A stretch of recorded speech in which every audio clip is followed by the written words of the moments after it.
교회로서 함께 또 같이 보냈는데 또 한 1년을 돌아보고 또 우리가 앞으로 어떻게 살아가야 할지를 우리 말씀을 통해서 같이 나누기를 원합니다. 우리가 지난 시간에 배운 말씀을 생각해보면 이 마가복음 말씀을 통해서 우리가 이 지금 말세를 살아가고 있다는 사실에 대해서 같이 나눴어요. 우리는 이제 이 말세라는 이 종말이라는 게 성경적으로 어떤 개념인지를 정확히 이해해야 돼요.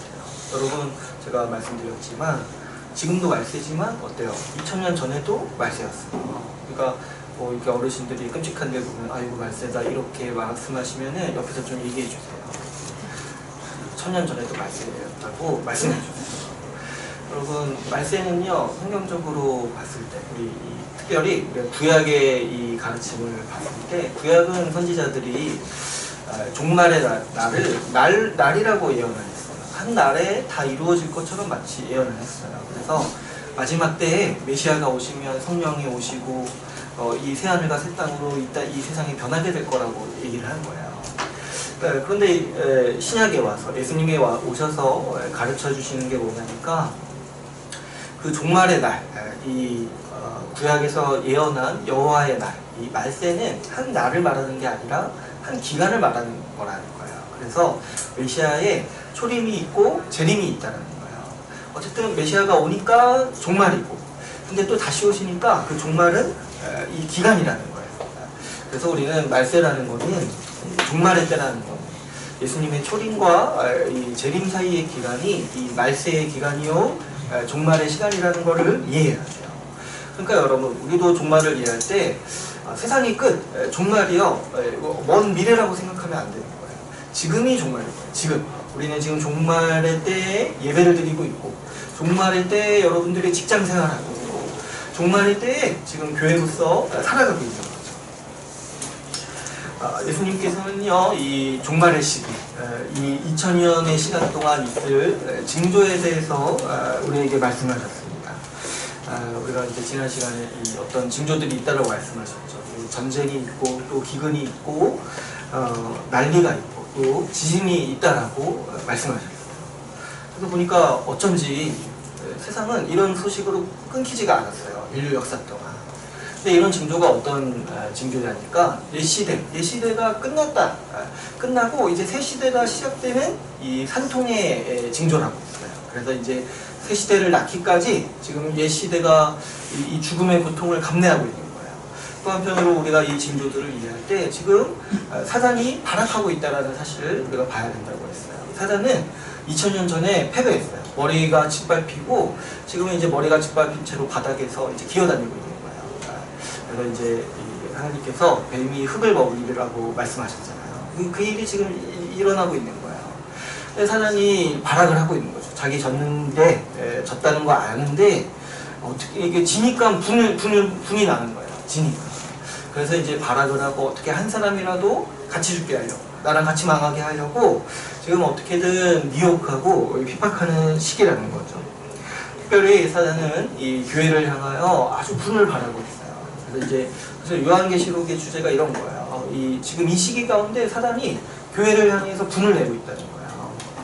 근데 어떻게 하냐니까 교회를 향해서 핍박하거나 미혹한다는 거예요. 예수님이 두 가지 위험에 대해서 말씀하셨죠. 이 종말의 때에는 교회 가운데 미혹이 있을 거라고 했어요. 거짓 선지자들이 일어나고 거짓 가르침이 횡행한다고 했어요. 뿐만 아니라 이 핍박이 있다고 했어요. 세상이 교회를 싫어하고 이 재판대에 세우고 아주 가진 고난을 교회가 겪는다라고 예수님은 우리에게 분명히 말씀하셨습니다. 그런데 주님은 그렇다고 해서 너희가 고난받을 거다 이 얘기를 하시는 것이 아니라, 물론 너에게 고난이 있지만 우리 주님께서는 이 종말의 시기 가운데 우리를 도우시겠다라고 말씀하시는 거예요. 그래서 우리는 종말의 때 7년 대환란 이런 거 생각할 필요 없어요. 2000년 동안이 고난인 거예요. 사실 교회에게 새 시대가 오기 전까지가 다 고난의 시기인 거예요. 근데 주님은 이 고난의 시기를 도우시겠다라고 말씀하시는 거예요. 내가 너희를 내버려 두지 않고, 너희를 고아와 같이 내버려 두지 않고 어떻게 하시겠다고 하시냐니까 성령을 보내서 너희가 이 시기를 살아낼 수 있는 모든 힘을 내가 다 주겠다라고 주님께서는 약속하시는 거죠. 근데 우리에게 한 가지를 정말 당부하시는 게 있어요. 그게 뭐냐니까 우리가 지난 시간에 이 마가복음 13장 13절을 봤을 때 끝까지 버티라고 우리 주님은 당부하시는 거예요.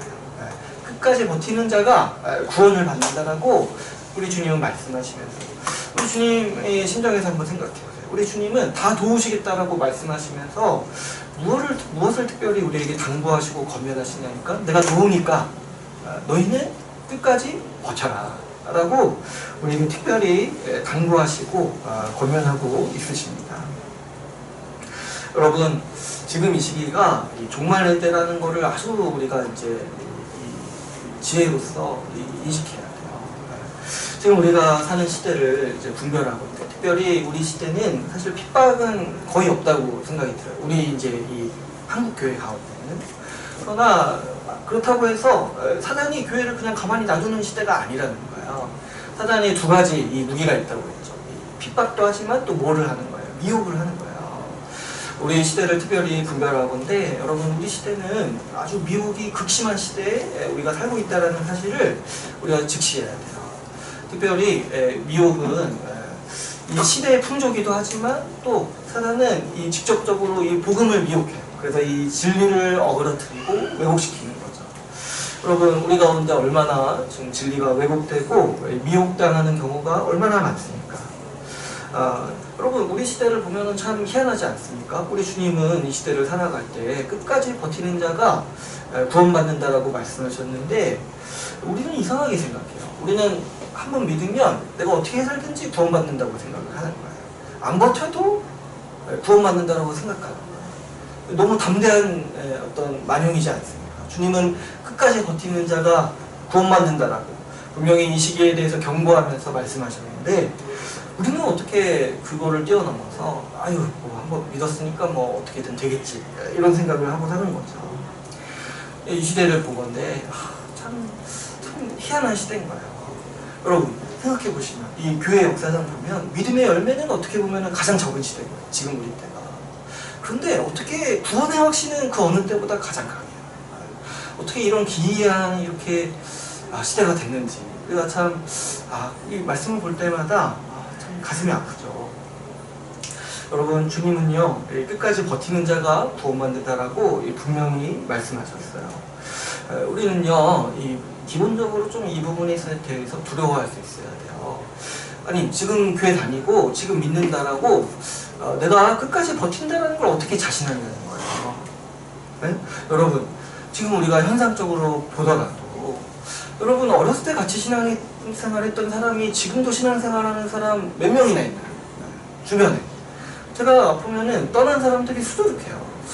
우리 주변만 봐도 여러분 대표적으로 보더라도 아주 유명한 목사님이 배교하는 경우도 아주 수두룩해요. 제가 볼 때 수십만 명, 수천 명을 회심시키신 분도 말년에 배교하는 경우도 있어요. 여러분 상황이 지금 이런데 그 어느 누가 내가 지금 교회 다니고 있으니까 내가 지금 신앙생활하고 있으니까 나는 마땅히 구원받을 거야 이렇게 생각한다는 거 있잖아요. 정말 아주 미혹에 휩싸이는 거예요. 네? 정말 이거는 아주 두려워할 수 있어야 되고 정말 어떻게 그 자기를 믿는 거 아닙니까? 지금 어떻게 보면 주님은 반대로 얘기하셨는데 그러니까 이거에 대해서 우리는 아주 경계할 수 있어야 돼요. 여러분 사실 이 청년 때 지금 젊었을 때 믿는 거 있잖아요. 이거 아무것도 아닐 수 있어요. 여러분 우리 인생 전체를 보면 여러분 한 그래도 한 100년 사실 거 아니에요, 그죠? 아니에요? 네, 뭐 어쨌든 사람마다 좀 다를 수 있어요. 근데 인생 전체를 보면 아까 우리 정민이가 이렇게 기도하기도 했지만 인생 전체를 보면 젊는 시기가 사실 길지가 않아요. 이때 잠깐 믿은 걸로 내가 인생 전부를 내가 믿었다, 끝까지 믿었다 말할 수 있냐는 거야. 그러니까 여러분 원래 진짜 믿음이라는 거는 끝까지 믿는 거예요. 끝까지 믿는 거. 우리가 이제 이 젊은 시기 한 10년, 20년 이 짧은 시기 주님께 헌신했다라고 그 믿음이라고 할 수가 없어요. 산전수전 다 겪고 그 다음에 그래도 내가 주님을 사랑하고 정말 미래를 소망하고 새하늘과 새 땅을 소망한다 말할 수 있을 때 그게 참된 믿음이라고 말하는 거예요. 그래서 이 야고보서에서 이 고난을 강조하는 이유가 거기 있어요. 여러분 고난을 인생의 그 쓴맛 이 고난의 시기를 통과하지 않은 믿음은요 믿었다라고 말하기가 굉장히 구차한 거예요. 말하기가. 산전수전 다 겪으면서 지키는 믿음이 진짜 믿음이에요. 여러분, 우리의 믿음이 진짜라고 증명되는 때가 언제냐면 우리가 죽기 직전인 거예요. 우리가 죽기 직전에 내가 정말 그 나라를 소망하면서 죽을 때가 내가 믿음을 지켰구나 라고 말할 수 있는 거예요. 사도 바울도 디모데후서에 보면은 어떤가요? 죽기 직전에 내가 믿음을 지켰다라고 이렇게 고백을 하는 거예요. 지금 우리가 이제 교만하면 안 되죠. 여러분, 우리 이렇게 제가 보면은 교회 권사님들 이렇게 또 이렇게 연세 많으신 분들이 신실하게 신앙생활 하시는 분들이 있어요. 제가 봤을 때 제가 진짜 존경해야 되는 분들이 누구냐 하니까 바로 그런 분들이에요. 정말 인생의 산전수전 다 겪고 자식들 다 키우고 정말 뼈 빠지게 고생 다 하고 나서도 어떻게 하냐니까 주님을 사랑하고 여전히 교회를 향해서 봉사하는 그 믿음이 얼마나 큰지를 제가 보면서 진짜 저도 지금 목사지만 진짜 내 믿음 진짜 지금 아무것도 아니구나 생각할 때가 있었죠. 진짜 이렇게 나이 드시면서까지 주님을 사랑하시는 그 신실한 분들을 향해서 우리는 존경할 수 있어야 돼요. 교회에서 보면은 가끔 이렇게 청년들이 장년분들을 그렇게 존경하지 않아요. 왜 그러냐니까 지금 자기들이 열심히 봉사하니까 마치 자기들이 뭔가 하는 것처럼 이제 보이는 거죠. 근데요, 그거는 진짜 아닌 거죠. 여러분, 제가 이런 얘기를 하면은 어떤 분들은 뭐 이런 얘기를 해요. 성도의 견인 이야기를 해요. 주님이 한번 믿으면 믿은 신자를 끝까지 지켜주시지 않냐, 이런 얘기들을 하는 거예요. 그런데 여러분, 이 아주 복된 교리를 이런 식으로 사용하는 게 지금 사단이 진리를 왜곡하는 방식인 거예요. 여러분, 성도의 견인이라는 이 교리, 이 주님께서 신자를 끝까지 붙들어 주신다는 이 교리는요, 지금 우리에게 사용하는 교리가 아닌 거예요. 여러분, 교회 역사상 누구도 지금 막 살고 있는 사람에게 너 지옥 간다라고 얘기하지, 하나님이 그래도 널 끝까지 붙드실 거야 이렇게 얘기하지 않는다라는 거예요. 여러분, 성도의 견인은요, 하나님 편에서만 하실 수 있는 이 교리인 거예요. 하나님의 은혜를 설명할 때만 쓸 수 있는 교리. 하나님은요, 그분이 택하신 신자를 끝까지 지키시죠. 그게 그분이 하시는 일이죠. 근데 여러분, 우리가 실제 이 세상에서 살 때 보면은 누가 하나님이 택한 사람인지 어떻게 아냐는 거예요. 그거는 우리가 정확히 알 수가 없는 거예요. 주님께서 분별하라고 몇 가지 표지를 주시긴 했지만 주님은 이건 주님 전적으로 주님의 일이고 우리에게는 신비로 감춰진 일이라는 거예요. 그래서 여러분, 이 성도의 견인이란 교리도 신비롭고 하나님의 영광 중에 있는 교리지, 우리 일상을 살면서 주님이 어떻게든 인도하시니까 막 살라고 이렇게 가르치는 교리가 아니라는 거죠.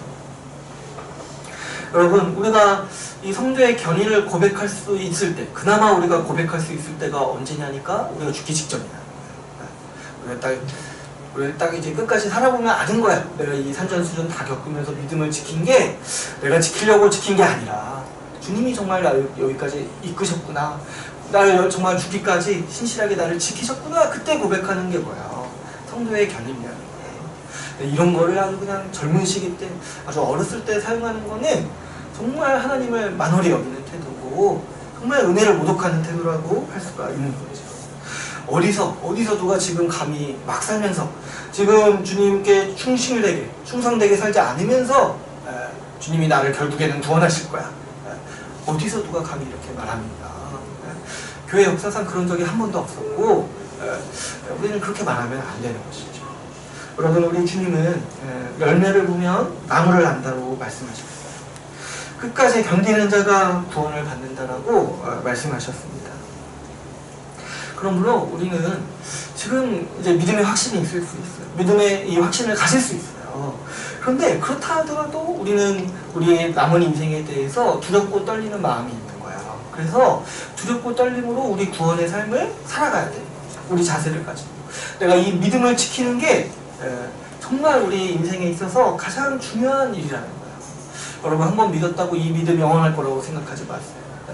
우리 인간이 가지고 있는 것 가운데 변하지 않는 게 뭐가 있습니까? 다 변하죠. 관계도 변하고 다 변하는데 내가 한 번 믿었다고 그 믿음이 유지되리라고 지금 내가 이렇게 안심하고 있는 거 있잖아요. 그게 오늘날 아주 교회를 괴롭히는 아주 사단의 극심한 미혹 가운데 하나라는 사실을 꼭 기억해야 돼요. 요즘 어느 정도로 이 사단이 미혹하냐니까 막 살아도 괜찮다는 게 이 교회 안에 너무 팽배해요. 막 살아도 괜찮고 지금 이제 대충 해도 주님이 나중에 구원하실 거라고 하는 거잖아요. 너무 이 복음의 진리가 심각하게 왜곡된 거죠. 이 진리가 왜곡되고 복음이 왜곡되다 보니까 이 교회로 살아가기가 힘든 거예요. 여러분 교회 와서 힘든 이유가 뭔지 아세요? 복음이 없을 때 힘든 거예요. 이 진리가 왜곡될 때 힘든 거예요. 거룩하게 살아가고 애쓰는 사람들이 언제 실망하냐니까 교회 와서 이런 얘기 들을 때 막 살아도 괜찮다. 그럴 때 이제 너무 이 성령에 충만한 사람들이 힘든 거예요. 힘든 거예요. 제가 이제 신학교 동창 카톡방에 있어요. 저는 이제 좀 약간 아웃사이더로 지내가지고 대화 안 하고 그냥 뭐라고 하던데, 하던데, 전 그렇게 있어요. 근데 이제 가끔 이제 교류가 굉장히 활발해요. 이게 정보도 많이 이렇게 공유하고 하는데 가장 많이 올라오는 질문이 뭐냐니까 어느 지역에 좋은 교회 있으면 소개시켜달라고 이 질문이 가장 많이 올라와요. 근데 제가 이 질문을 가지고 생각해 보건데 여러분 원래 교회는 어딜 가나 좋아야 되는 거예요. 그죠?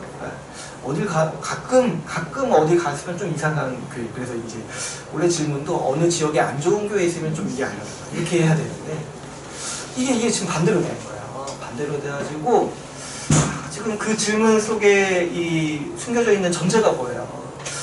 좋은 교회 만나기가 좀 힘든 거예요. 그래서 교회를 분별해야 되는 시대에 살고 있는 거예요. 우리가.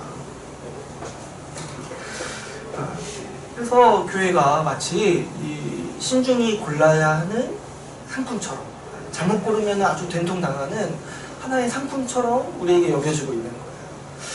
그러다 보니까 얼마나 지금 우리가 믿음으로 살아가기 정말 힘든 시대에 살고 있는가.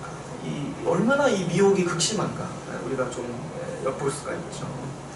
우리 시대 자체도 아주 이 미혹이 심한 시대입니다. 이 시대 풍조를 생각해 보건데 여러분 우리 이 시대 자체도 사실 교회가 힘을 발휘하기가 굉장히 어려운 환경들이 있어요. 우리 이제 한국 사회도 보면은 경제가 발전하고 이 산업이 발전하면서 굳이 교회가 아니더라도 인간이 스스로 이 풍요로움을 누릴 수 있다라고 이렇게 여기고 또 그렇게 이제 주장하는 사람들이 아주 많은 거죠. 옛날에는 보면은 이 사람들이 이게 교회에 모였던 이유가 교회에 와야지 좀 재미가 있고 교회에서 좀 풍요로움을 누렸던 거거든요. 그런데 이제 요즘에는 어때요? 굳이 교회 오지 않더라도 밖에 재밌는 것들이 더 많고 또 이제 굳이 교회 오지 않더라도 스스로 풍요로움을 쟁취할 수 있는 그런 시대가 돼버리는 거죠. 그래서 이제 교회 안에 있어도 뭐 자신의 즐거움을 세상에서 찾고 그런 경우가 굉장히 부지기수로 많은 거죠. 뿐만 아니라 사상적으로 또 얼마나 이 시대가 진리를 싫어합니까?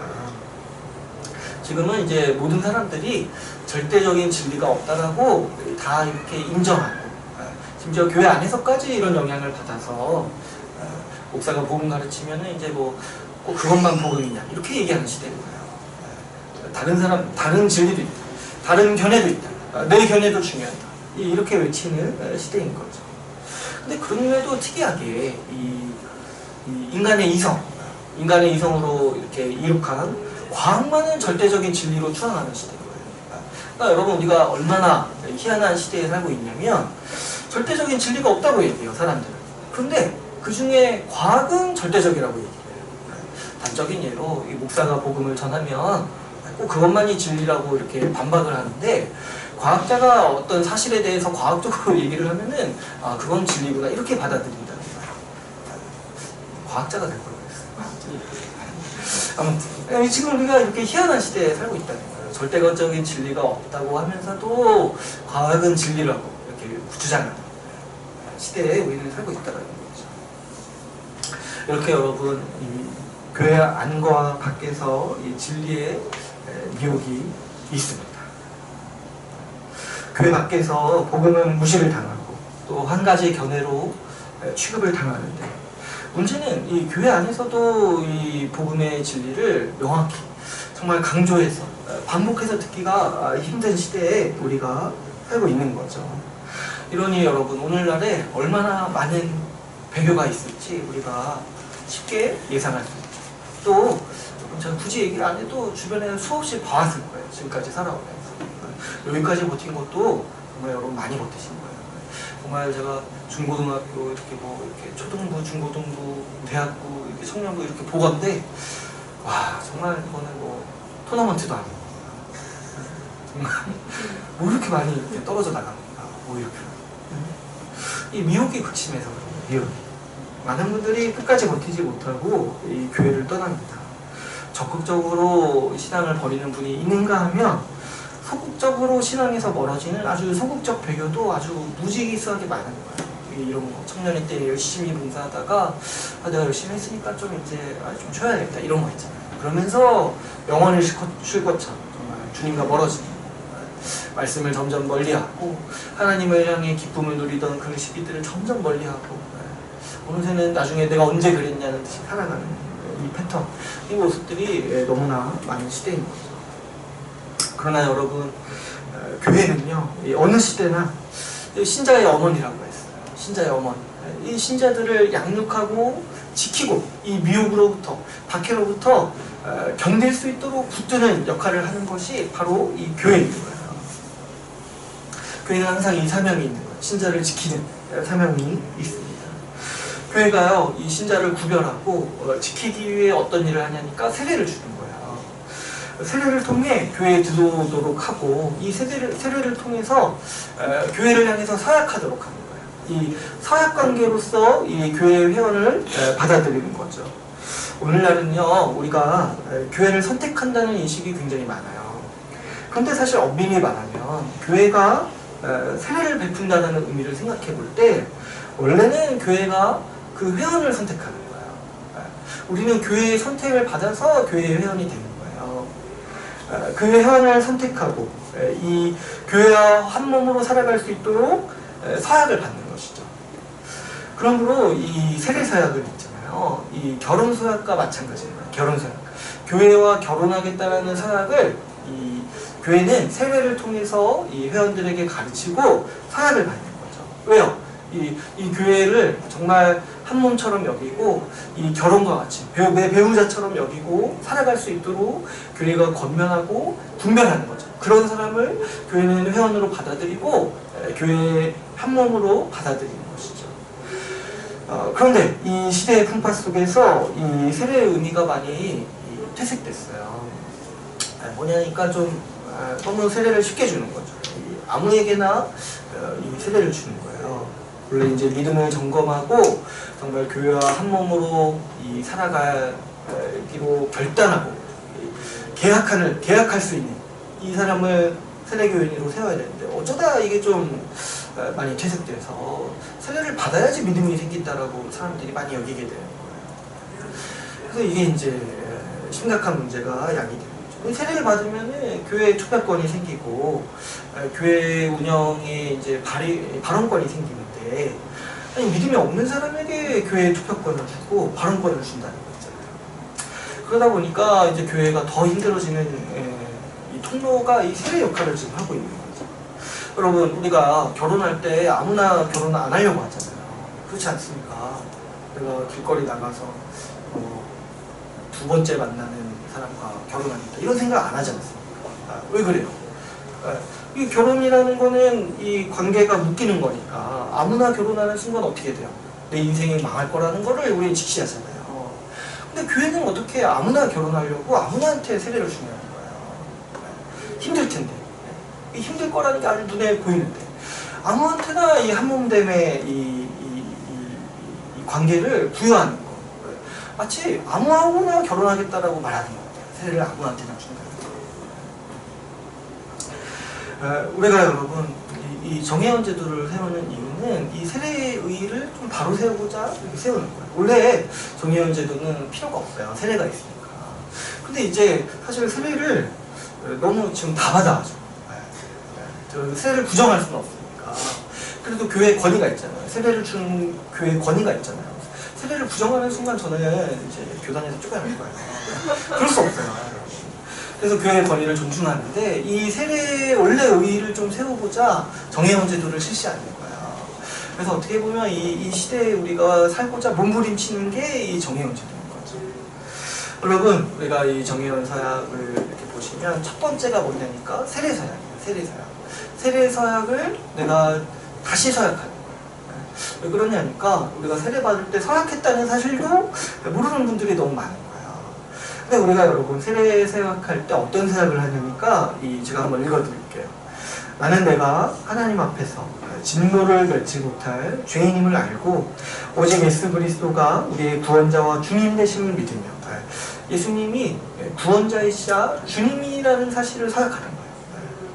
또 그분께만 순종하고 그 가르침과 본을 따라 십자가의 길을 걸어가며 살겠습니다 라고 세례받기 전에 서약하는 거예요. 근데 그래놓고 십자가의 길을 안 사는 거 있잖아요. 그거는 진짜 정말 주님을 바보로 하는 거예요. 주님을. 이렇게 서약을 해놓고 뭐 이렇게 봉사하기 싫어. 이렇게 서약을 해놓고 좀 헌신하고 좀 손해보는 거 싫어하는 거 있잖아요. 이게 뭐냐는 거예요. 또 그 다음에 어떻게 생각하냐면 나는 교회의 관할과 치리에 복종하고 교회의 덕과 화평을 이루는 일에 힘쓰며 교인된 의무와 권리를 바르게 행사하겠습니다. 이렇게 세례받기 전에 서약하는 거예요.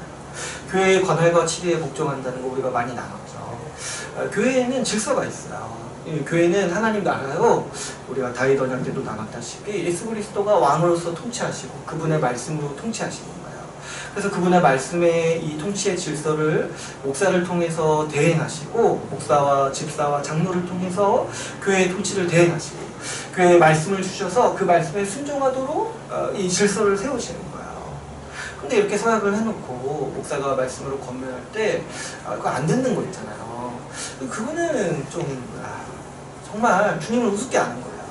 이 목사 말에 순종하라는 게 아니라 목사가 대언하는 하나님의 말씀에 순종하라는 거예요. 여러분 하나님께서요 내 말에 순종하라 했을 때 뭐 너희가 이렇게 눈 감고 기도하면은 내가 너희에게 말하겠다 이렇게 하시는 게 아니라 내가 교회에 목사와 장로를 세워서 주님의 말씀을 공급하도록 하겠다. 그 말씀에 순종하도록 하라는 거예요. 그런데 너무 오늘날은 이 목사의 말이 많이 좀 왜곡돼 있어요. 목사가 뭔 말 하면은 좀 하나의 견해로 받아들이고 그냥 참고하겠습니다. 그 목사님 생각이죠. 이런 얘기들을 이제 구직일수로 쓰는 거죠. 그러니까 이렇게 말하는 거예요. 하나님이 말씀하실 때 그거는 하나님 생각이시죠. 이렇게 말하는 거랑 똑같은 거예요. 여러분 교회의 관할과 치리에 복종하는 거 이거 제가 이제 이 정의원제도 같이 생각해 볼 때 정말 이 시대를 정말 아주 정면으로 맞짱 뜨는 거예요. 제가 이제 우리 교회 선택의 기준 이렇게 생각을 해봤어요. 사람들은 어떤 기준에 따라서 교회를 선택하는가 해봤을 때 제가 이제 개척하고 한 2년 지나고 나니까 깨닫는 바가 있어요. 사람들이 교회 선택의 가장 중요한 기준인데 말을 하지 않는 기준이 하나가 있어요. 그게 뭔지 아세요 여러분? 나를 건드리지 않는 거예요. 나를 건드리지 않는 거예요. 그 말을 안 해요. 좀 말을 해주면 좋겠는데 저는 나를 건드리지 않는 교회를 잡고 싶어요. 근데 말을 안 해요. 근데 이제 자기도 깨닫는 거예요. 나중에 교회 와서 좀 건들면은 내가 이거 싫어하는구나 하는 거예요. 그때 자기를 깨닫고 제가 이제 알았어요. 말은 안 해도 그게 1순위구나. 근데 여러분 우리는 그렇게 교회를 세울 수 없어요.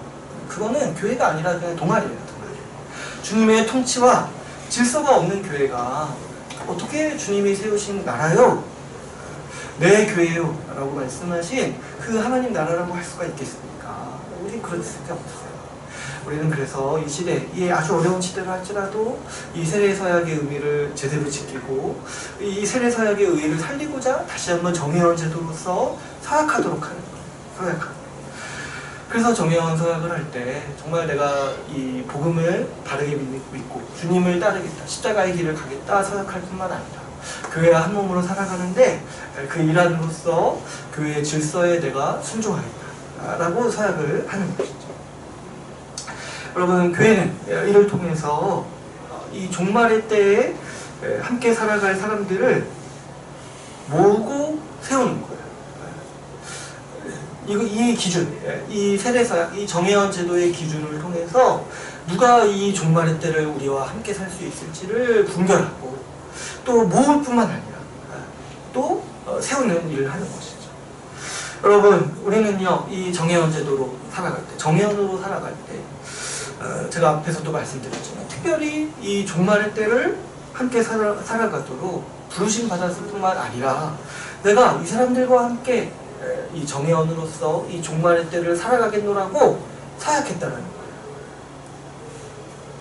여러분, 우리가 이 언약관계라는 걸, 우리와 우리 사이의 관계도 언약관계라는 거를 직시하셔야 돼요.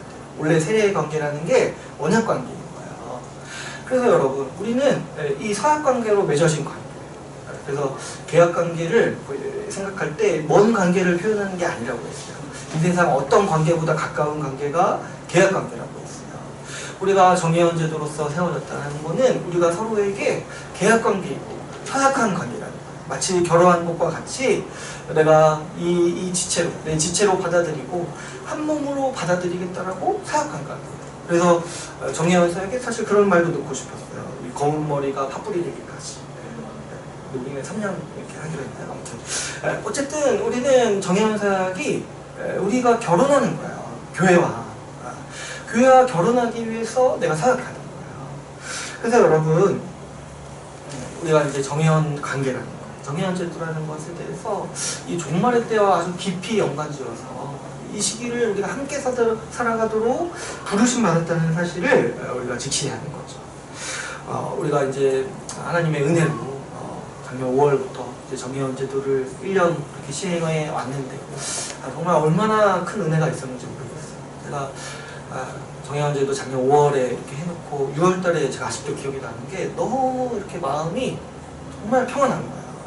정말 이 다윗이 전쟁을 다 끝낸 것처럼 정말 어떻게 그렇게 마음이 평안하고 이 정도면 다 했다 아닌데 그런 마음이 들 정도로 너무 마음이 평안하고 굉장히 신뢰가 되는 거죠. 또 제가 이렇게 정예원 모임도 어제 했는데 정예원 모임 할 때마다 참 마음에 힘이 되고 위로가 들어요.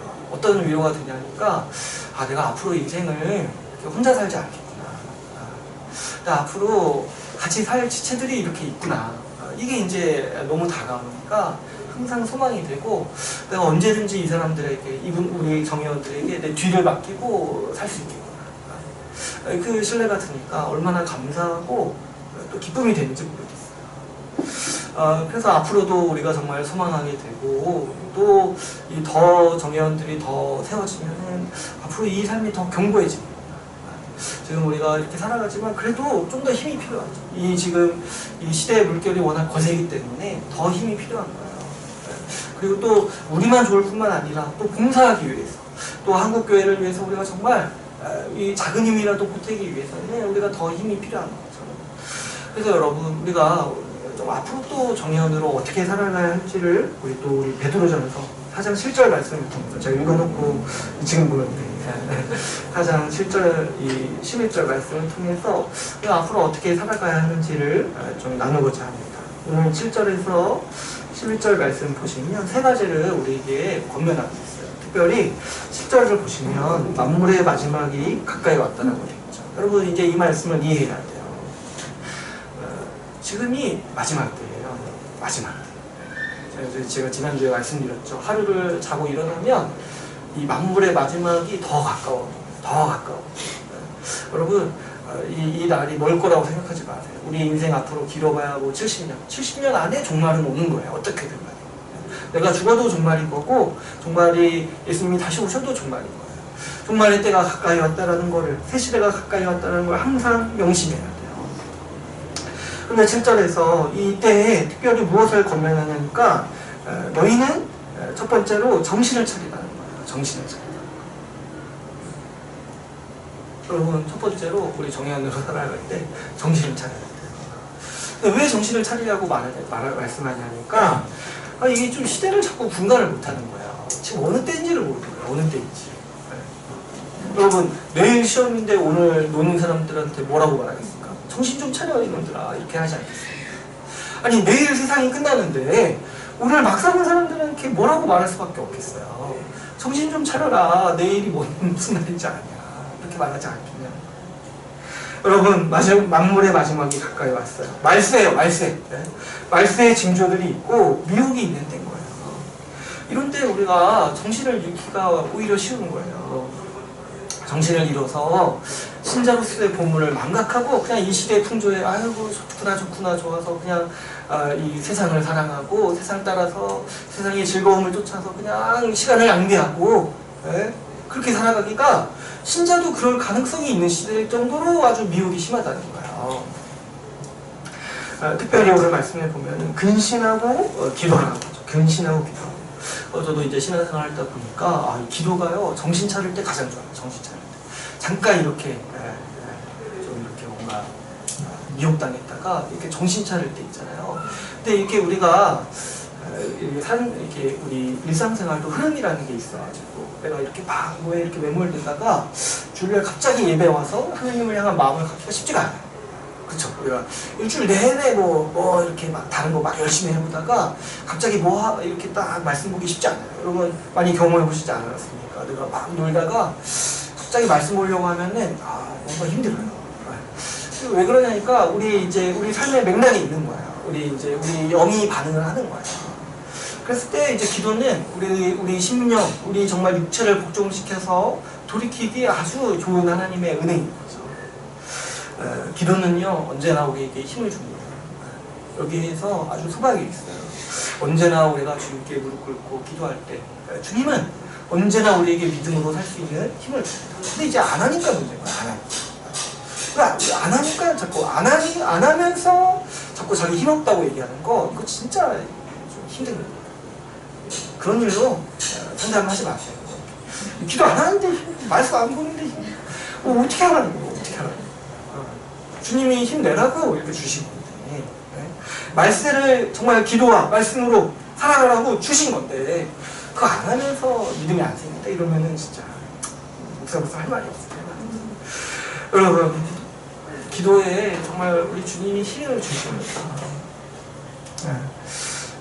기도는 언제나 우리에게 힘을 줍니다. 아둔한 자에게 지혜를 주시고 용기를 낼 수 없는 자에게 용기를 주시고 믿음이 꺾이고 믿음이 연약한 자에게 믿음의 은혜를 부어주시는 이 통로가 바로 이 기도인 거죠. 여러분 불신자들도 이 시대를 묘사할 때 이 시대가 하도 이렇게 고난스러우니까 뭐라고 얘기했냐니까 취하지 않고는 살 수가 없다고 얘기해요. 취하지 않고 그 심정을 우리가 이해할 만하죠. 너무 고난이 있는데 이 불신자들도 사실 이 시대에 사는 게 팍팍한 거야. 그래서 이제 고통을 잊기 위해서 취해야 된다는 거야. 근데 우리도 마찬가지 그 심정이 있어요. 여러분 우리도요 기도하지 않고서는 버틸 수 없는 일들이 굉장히 많은 거예요. 기도하지 않고서는 우리 믿음을 지킬 수 없고 우리 안에 있는 안식을 지킬 수 없는 이 미혹과 시험들이 우리 가운데는 굉장히 있는 것이죠. 여러분 이 미혹의 시대에 기도가 없다면요 우리는 쉽게 정신을 잃을 수 있어요. 미혹을 받아서 방탕하게 살아가기가 쉽고 이 시대의 핍박 앞에서 낭망하면서 정말 힘없이 정말 가사상태로 살아가기가 쉬운 거죠. 그랬을 때 여러분 우리 이 기도에 힘이 있다는 하나님의 기도를 통해서 반드시 은혜를 주신다는 사실을 꼭 기억해야 돼요. 여러분 우리가 정의원으로서 살아가는 삶도 바로 여기에 있습니다.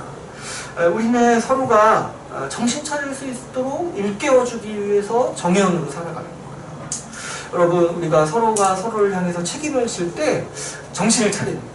여러분 우리 부모님들이 정말 수십 번 직장을 때려치고 싶어도 집에서 우는 아기를 보면서 정신 차리시고 그 고된 일들을 하셨잖아요.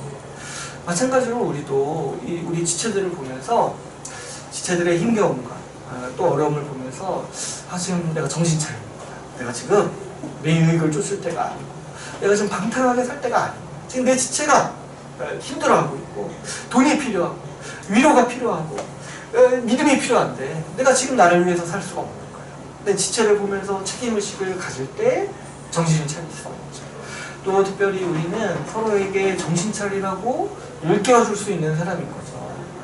우리 이렇게 방황하거나 이 시대의 핍박에 정말 마음을 잃을 때 지체가 가서 기도해주고 위로해주고 또 한편으로 좀 용기를 북돋아주고 또 한편으로 그렇게 살면 안 된다라고 좀 얘기해 줄 수 있는 거잖아요. 제가 요즘 따라 제가 직장 생활했을 때 생각이 많이 떠올라가지고 회개를 많이 해요. 제가 그때 너무 막 살았거든요. 직장 생활하면서 교회도 안 가고 힘들게 살았거든요. 근데 제가 이제 좀 그때 생각하면서 좀 후회된 건, 저도 이제 회개하지만 누가 좀 나한테 얘기 좀 해줬으면 얼마나 좋았을까. 그때 제가 정신을 잃고 살았는데 누가 좀 옆에서 얘기 좀 해줬으면 얼마나 좋았을까. 너 직장생활 그렇게 하면 안 된다라고 얘기 좀 해줬으면 얼마나 좋았을까. 이런 생각을 제가 좀 많이 해요. 여러분, 우리가 정의원으로 살아갈 때 서로의 삶에 책임을 지는 거예요. 그래서 나도 정신을 차리고 좀 지체가 방황하지 않고 좀 마음을 잃고 신자의 본분을 잃지 않고 살아가도록 좀 일깨워줄 수 있도록 우리가 책임지고 살아가는 게 우리 정의원으로 살아가는 아주 바른 자세인 거죠. 두 번째로 오늘 말씀에서 이 마지막 때에 이 정의원으로 살아가는 우리에게 권면합니다. 두 번째로 우리 8절 말씀이 있죠. 우리 8절 말씀을 같이 한번 읽어볼까요? 8절 말씀 한번 읽어보겠습니다. 시작.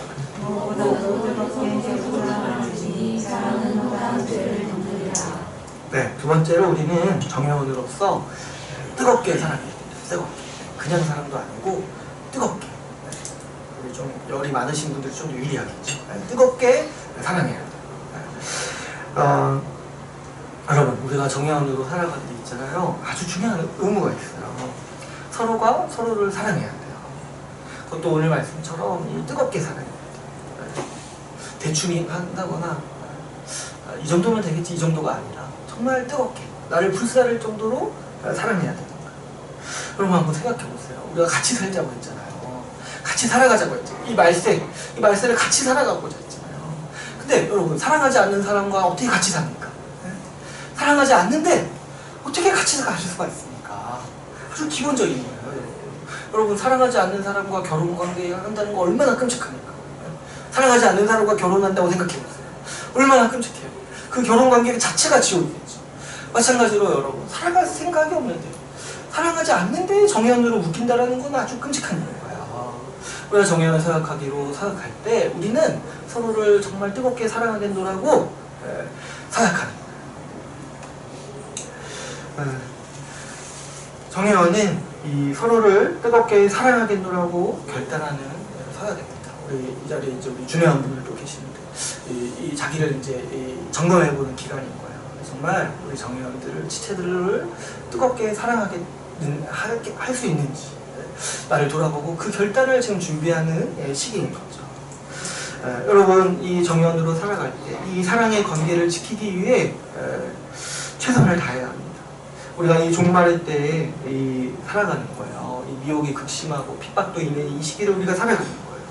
그래서 서로를 정말 신뢰해야지만 살아갈 수가 있어요. 서로를 의지해야지만 살아갈 수가 있어요. 근데 이 사랑의 관계가 아니라면 우리가 어떻게 서로를 믿고 의지할 수 있겠습니까? 저 사람이 나를 사랑한다라는 마음이 없다라면, 그런 마음을 서로에게 가질 수 없다라면 이 정의원 제도도 사실 나중에 지금 세대가 퇴색한 것처럼 무너질 수가 있는 거예요. 그럼 또 뭐 정의원의 정의원 제도를 다시 세워야 합니까?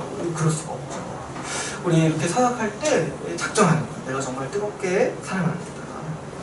여러분, 우리가 정말 정의원을요, 내 뒤를 맡길 수 있는 사람으로 여겨야 돼요. 그렇지 않고 우리가 어떻게 이 전쟁의 시기, 정말 이 교회가 분투해야 되는 시기를 살아가야 됩니까? 지금 교회는요, 전쟁해야 되는 시기입니다.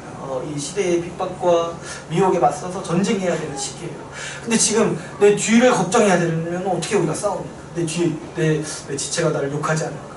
내 지체가 나를 어디서 흉보고 있지 않을까? 이런 걱정으로 살아가면 우리가 어떻게 믿음으로 이 시대를 버틸 수가 있어요? 여러분, 신약성경에서 이 권면하는 게 있어요. 뭐냐니까 말을 조심하라고.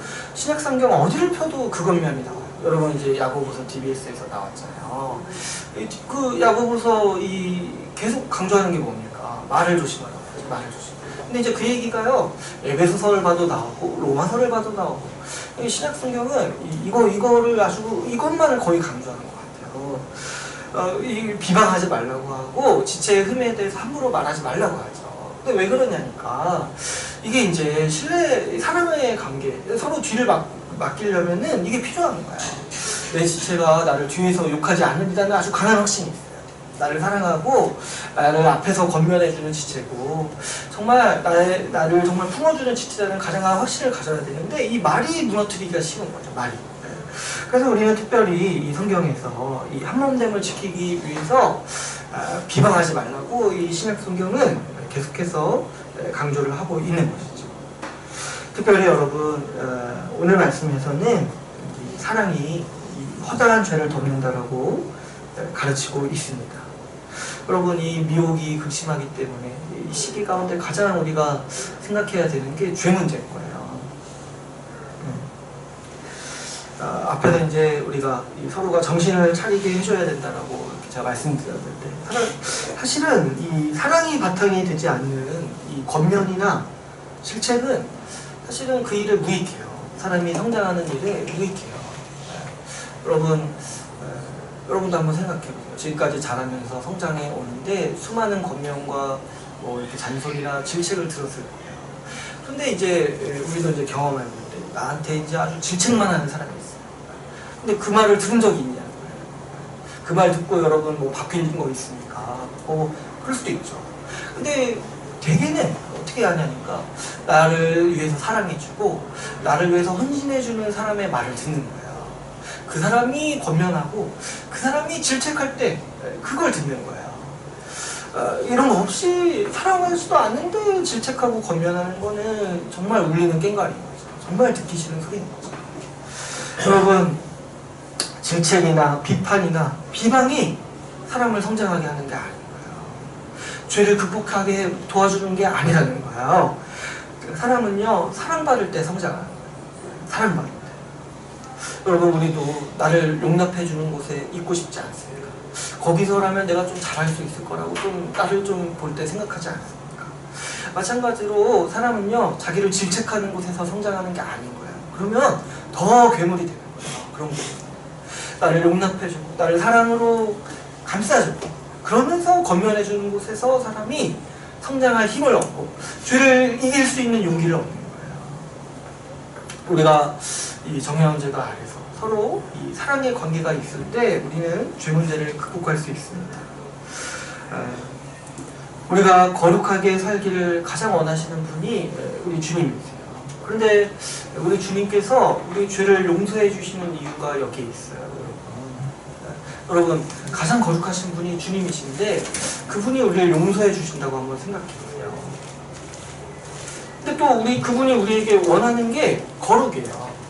근데 그분이 우리를 어떻게 대하신다니까 우리를 용서해 주신다는 거예요. 그랬을 때 주님의 이 드러난 지혜와 신비가 뭐냐니까 사람이 거룩해지려면은 주님도 사랑하시고 용서해 주셔야만 했다는 거예요. 주님께서 사랑해 주시고 용서해 주시는 이유가 뭐냐니까 그렇지 않고서야 사람이 거룩하게 살 수가 없다는 거예요. 특별히 오늘 말씀에서 이 8절 말씀을 보면은 사랑은 허다한 죄를 덮는다라고 말씀하셨습니다. 이랬을 때 우리는 이 말씀을 볼 때 이 사랑을 딱 떠올릴 때 이게 지금 여기서 말하는 사랑이 보통 사랑이 아니라는 거를 우리가 쉽게 인식할 수가 있죠. 여러분 허다한 죄를 덮는 사랑이 어떤 사랑이었냐 했을 때 우리 주님께서 우리에게 보여주시는 사랑이었죠. 하나님 예수 그리스도께서는 십자가에서 죽으시고 이 부활하심으로 우리의 죄를 용서하셨고 우리의 허다한 죄를 덮으셨습니다. 하나님께서는 이 십자가에서 사랑을 보여주시죠. 그 사랑으로서 우리의 죄를 덮으시고 우리의 죄를 용서해 주셨어요. 그랬을 때 여기서 우리에게 요청하는 그 사랑이죠. 서로에게 사랑하라. 이 사랑은 그 십자가의 사랑을 떠올리도록 만드는 사랑입니다.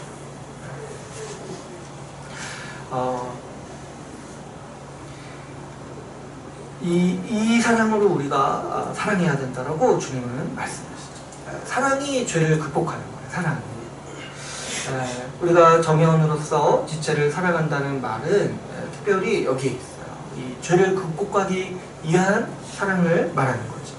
그럼 특별히 우리가 사랑해야 된다는 건 뭘 사랑해야 한다는 겁니까? 우리 지체의 허물을 사랑하는 거예요. 우리 주님께서 우리에게 요청하시는 사랑은 그 허물을 보고 사랑하는 사랑을 요청하시는 거예요. 왜냐하면 주님이 우리를 그렇게 사랑하셨기 때문이죠. 그리고 또 왜냐하면 그 사랑만이 거룩한 사람을 빚어낼 수 있기 때문인 거죠. 여러분, 제가 누차 말하지만 자기 마음에 드는 사람만 사랑하고 싶다라면은 교회 오시면 안 돼요. 교회는 그런 곳이 아니라는 거예요. 정말 자기 마음에 맞는 사람 만나고 싶고 정말 그 사람들과 교제하고 싶으세요? 그러면 저기 동아리를 가세요. 저기 마음에 맞는 사람 많을 거예요. 그런데 정말 주님 주신 복음에 합당하게 살고 싶다면 교회에 오시는 거예요. 주님께서 이렇게 교회를 맡으실 때 정말 네 마음에 드는 사람만 모으겠다 이렇게 말씀하신 적이 없었어요. 주님은 원수를 한 몸 되게 하시겠다 말씀하셨어요. 그리고 주님은요, 이 땅에 오셨을 때 세리와 죄인들을 모으셨어요. 여러분, 교회 안에는 원수가 있고 세리와 죄인들이 있는데 그게 여러분 자신인 거예요. 여러분, 착각하지 마세요. 거기에 바리새인처럼 있지 마시라는 거예요. 아니, 여러분도 세리와 죄인이고 여러분도 누군가에게 원수인데 왜 저 사람 세리고 죄인이고 원수라고 이렇게 비난하면서 있냐는 거예요. 교회 안에서. 우리는 그럴 수 없다는 거예요. 우리가 주님의 허다한 죄를 덮는 사랑을 받고 교회에 들어오는 거예요. 그랬을 때 주님은 무엇을 원하시냐니까 우리도 허다한 죄를 덮는 사랑으로 형제 허물을 사랑하기를 원하시는 거죠. 그래서 여러분, 결국에는 이 사랑, 이 복음으로 말미암은 사랑이 우리에게 죄를 이길 수 있는 힘을 주고, 이 복음으로 말미암은 사랑이 우리가 거룩하게 살아갈 수 있는 용기와 믿음을 주는 거죠. 제가 이거 생각할 때 항상 그 레미제라블 생각해요. 장발장. 그 장발장이 어때요? 빵 훔쳤다가 이 여동생과 먹여 살려고 빵 훔쳤다가 감옥 갔는데 나중에 그 버릇 버리지 못해서 자기 정신 대접해주는 신부 그 집기 이거 훔쳤는데 그 은으로 된 집기를 훔쳤는데 그 신부가 그걸 용서해줬어요. 가져가라고 했어요. 그랬을 때 이제 장발장이 나중에 자기를 죽이려는 사람을 용서하죠. 그 경관. 여러분, 사람이 거룩해지는 게요, 형벌로 거룩해지는 게 아니에요. 형벌. 만약에 그랬다면 주님은 우리를 끝까지 형벌하셨어요. 만약에 그랬다면. 만약에 사람이 거룩하게 할 수 있는 방법이 형벌이라면, 질책이라면 주님은 우리를 끝까지 형벌하셨어요. 그럼 저도 그 사명을 맡았을 거예요. 끝까지 질책하는 직분을 맡았어요. 그런데 우리 주님께서 우리 지혜 가운데 말씀해 주신 게 뭐냐니까 사람이 거룩해지기 위해서 용서가 필요하고 사랑이 필요하다는 거예요. 우리가 죄를 극복하기 위해서 바로 이 주님의 지혜를 따르고 사랑을 따라야 하는 거죠. 또 마지막 세 번째로 우리 주님께서 이 정혜원으로 이 마지막 때를 살아가게 하기 위해서 건면하시는 것 세 번째는 서로에게 봉사하는 일이라고 할 수 있습니다. 10절에서 9절부터 11절 말씀을 보면은 서로 대접하고 각자 받은 은사대로 봉사하라고 권면하고 있습니다. 여러분, 우리의 구체적인 이 실천, 사랑은요, 제가 많이 말씀드렸지만 우리가 돈 쓰는 것, 우리의 시간을 쓰는 것에서 나타나는 거예요. 그랬을 때 서로에게 대접하는 거예요. 원망 없이 대접하라고 했으니까 뭐 이런 거 가지고 서운해하지 말라는 거예요. 나는 뭐 이 정도 줬는데 저 사람은 나한테 이거밖에 안 준대. 이거 계산하지 말라는 거야. 웃기지 않습니까? 뭐 대접받고 싶어서 대접한 거잖아요. 그렇지 않고 전심을 다해서 항상 대접하는 거 자체를 귀하게 생각하고 정말 아낌없이 대접하라는 거예요. 뭐 이렇게 내가 이 정도 하면은 이 사람이 나한테 이렇게 해주겠지 이런 거 생각하지 말고 얼마나 귀합니까? 내가 누군가를 위해서 내가 뭔가 사줄 수 있다는 거, 내가 밥 한 끼 대접해 줄 수 있다는 게 얼마나 귀합니까? 그런 거 생각하지 말고 원망 없이 대접하는 거죠.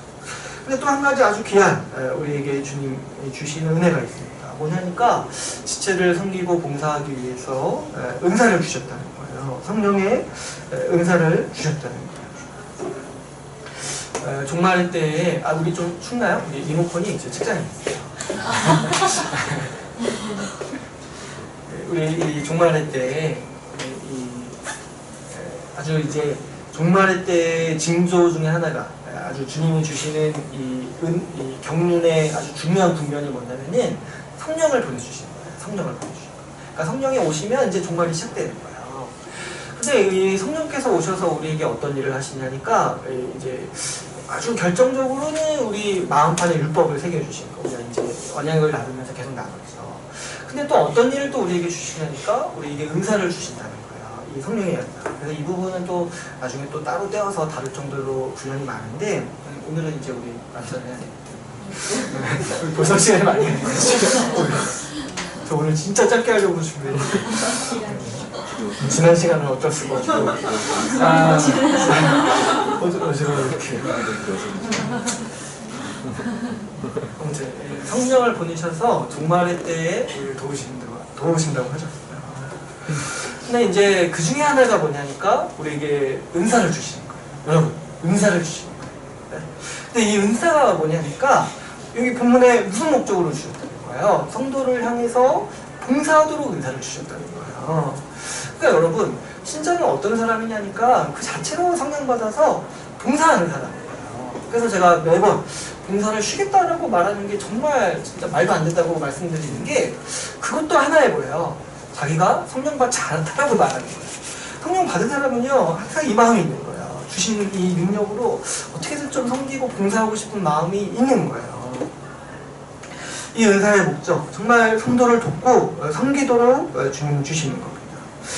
여러분 이 11절에 10절과 11절에 보면은 이렇게 말씀하세요. 이 여러 가지 은혜를 맡은 선한 청지기 같이 하라고 하세요. 그리고 이게 또 어떻게 나오냐니까 11절에 하나님이 하시는 것처럼 그 일을 하라는 거예요. 네, 말씀을 맡은 자면은 하나님이 하신 것처럼 그 은사를 하나님이 주셨으니까 하나님이 말하는 것처럼 그 은사를 수행하고 또 어떤 게 있어요. 이 봉사하면 하나님이 봉사하는 것처럼 그 일을 하라는 거예요. 왜 이런 얘기를 하냐니까 여러분 성령의 은사는요 예수님의 능력을 성령께서 배분해 주시는 거예요. 원래는 예수님이 우리를 섬기시는 거죠. 여러분 복음서를 보면은 예수님이 우리를 섬기시잖아요. 병 고쳐주시고 우리에게 먹을 것을 공급해 주시고 또 말씀을 가르쳐 주시고 또 어때요? 발도 씻어 주시고 우리의 죄를 사해 주시고 이런 일들을 하시잖아요. 근데 이 일들을 주님이 하시는 이 예수님의 일들을 성령께서 오셔서 은사로서 우리에게 배분해 주신다는 거예요. 여러분 뭐 이렇게 봉사의 은사는 아주 여러 가지가 있죠. 뭐 단적인 예로 청소한다고 한번 해보세요. 청소도 은사라고 할 수 있어요. 왜 그러니까 주님이 이 주일에 청소해 주시는 거예요. 이렇게 주님이. 근데 그 일을 주님이 은사를 주셔서 우리 각자에게 맡기셨다는 거죠. 그러므로 여러분 우리가 은사를 가졌다는 거 있잖아요. 주님의 능력을 받은 거예요. 그 일을 통해서 주님이 교회를 섬기시는 것처럼 그 일을 하라고 주시는 거죠. 그래서 어떤 은사도 하찮다라고 말한다는 거는 뭐예요? 주님의 섬김이 하찮다라고 얘기한 거랑 똑같은 거예요. 주님이 그 일을 하시기 위해서 은사를 주셨는데 그 은사에 길어서 경중이 없는 거예요. 어떤 거는 좀 돋보일 수는 있어요. 예를 들어서 앞에 나와서 설교하고 이런 게 조금 더 중요해 보이고 돋보일 수 있어요. 그러나 그렇다고 해서 섬기는 주님이 섬기시는 거 이거 하찮다고 할 수가 없는 거죠. 주님이 섬기시는 게 오히려 더 복되고 여러분 이렇게 우리 또 주님이 우리에게 식사를 주시잖아요. 그걸 우리가 언제 경험하는 거냐니까 우리 지체들이 섬김을 통해서 음식을 만들 때 또 경험하는 거예요. 그게 그러면은 하찮다 이렇게 말할 수가 있냐는 거예요. 주님이 주시는 식사인데 그거는 진짜 잘 모르는 거죠.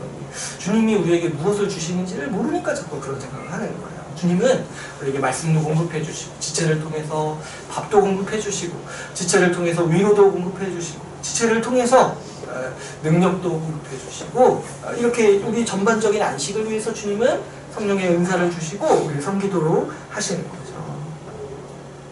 그래서 여러분 이 부분에 있어서 이 미혹을 받지 않도록 조심해야 돼요. 요즘 보니까 교회 안에 이 봉사를 귀찮아하거나 기피하는 풍토가 아주 많아요. 좀 열심히 하면 이상하게 좀 쉬어야 된다. 이때쯤 좀 쉬어야 된다. 이런 얘기들을 많이 하는 거죠. 근데 지금 정신을 차려야 돼요. 여러분. 종말의 때에 시간을 낭비하지 말아야 돼요. 이 중요한 시기를 그러면 뭐 할 겁니까? 자기를 위해서 할 겁니까? 주님이 은사까지 주셨는데 그거 안 쓰고 뭐 할 거냐는 거예요. 오히려 이렇게 생각하는 게 더 지혜롭죠. 주님이 이 은사를 주셨으니까 내가 어떻게든 이 은사 가지고 더 섬겨봅니다. 좀 끝까지 섬겨보겠다. 이게 더 중요하죠. 근데 왜 지금 정신을 못 차리니까 자꾸 지금은 쉬어야 된다. 아니 주님 아직 안 오셨잖아요. 새하늘과 새 땅에서 안식이 완성되면 또 모르겠어요. 근데 이제 우리에게 봉사의 의무를 주시고 봉사를 수행할 수 있는 이 은사를 주셨다는 거에 우리가 아주 감사하고 살아가야 돼요.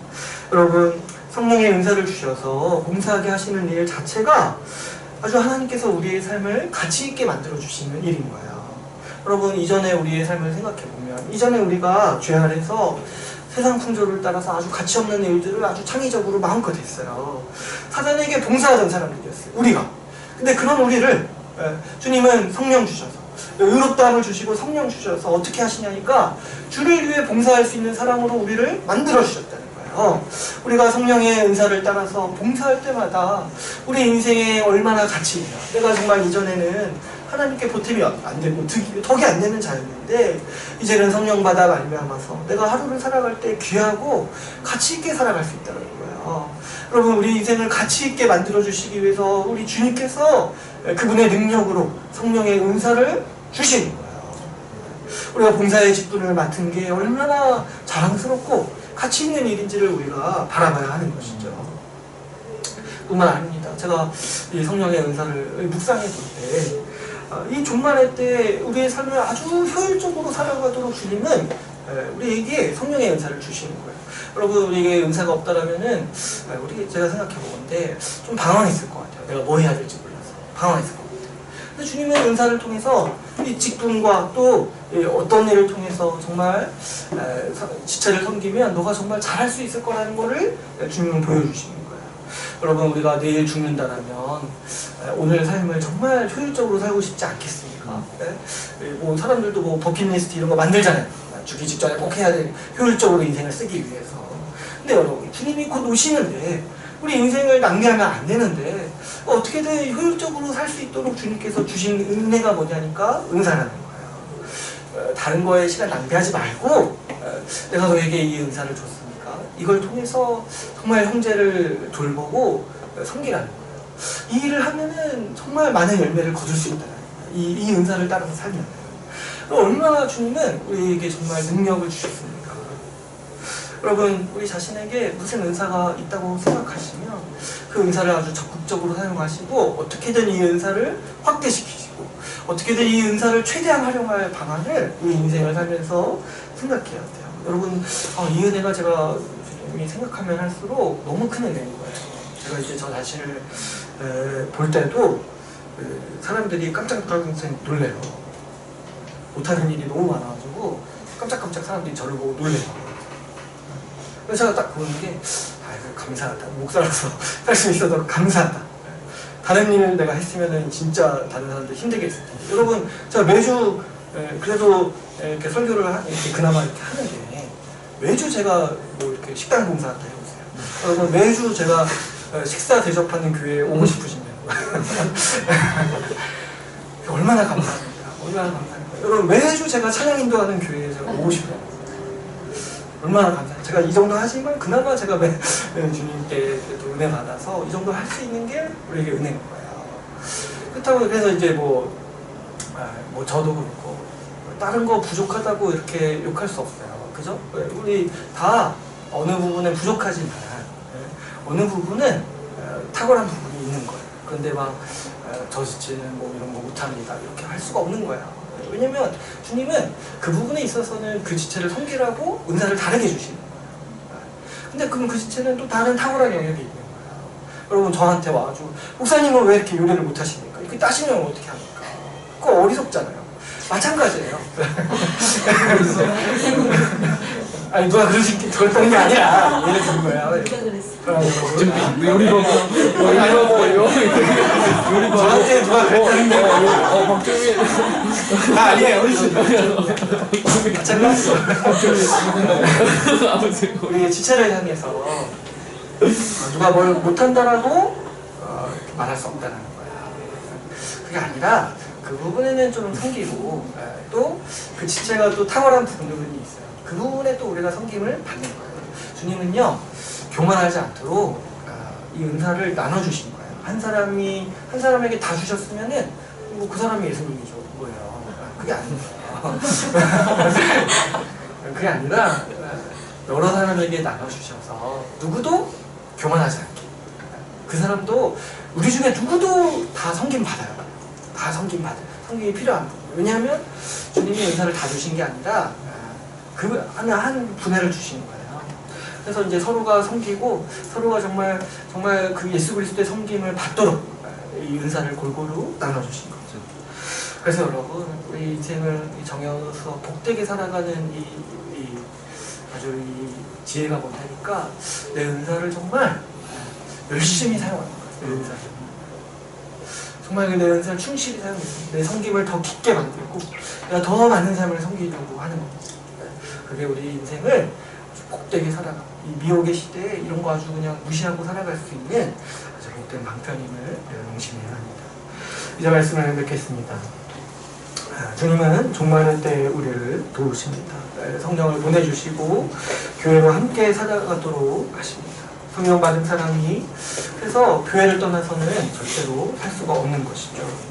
주님은 이 교회를 통하여서 우리가 능히 끝까지 버티도록 우리에게 능력을 주셨습니다. 또 그뿐만 아니라 주님께서 우리를 복되게 여기셔서 우리에게 정예언 제도를 주셨습니다. 우리가 지금까지 이 정예언 제도를 통해서 이 교회의 한몸됨을 더 분명히 보고 더 가시적으로 봐왔듯이 앞으로도 우리의 사랑과 이 봉사가 이 진리를 향한 이 진리에서 우러나오는 이 사랑이 더 깊어지기를 소망합시다. 여러분, 우리 주님 이제 곧 오십니다. 이 종말의 때에 한 사람이라도 더 붙들고 지금 있는 사람도 잃지 않기 위해 애쓰는 우리 주의 나라 교회가 되기를 간절히 소망합시다. 우리 말씀을 마치고 말씀을 가지고 같이 예배하는 시간을